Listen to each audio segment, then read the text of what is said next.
Hi, this is Rakesh and you're watching Royal Technology. In this video, we will show you how to enable end task in taskbar by right click. So let's start the video. Normally, what we do, right click on taskbar and we open this task manager and then close the application from here by right click or from the top.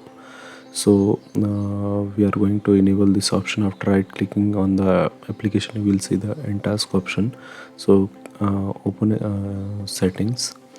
Once open, go to system, under system scroll down, then open developer option. This is for developers. After that, you can enable this option. If it is disabled, enable it, then you can use that feature. And now if we right click on the taskbar, any application, you will see the end task option. If you are new to our channel, do like, share and subscribe to our channel. Thanks for watching. See you in the next video.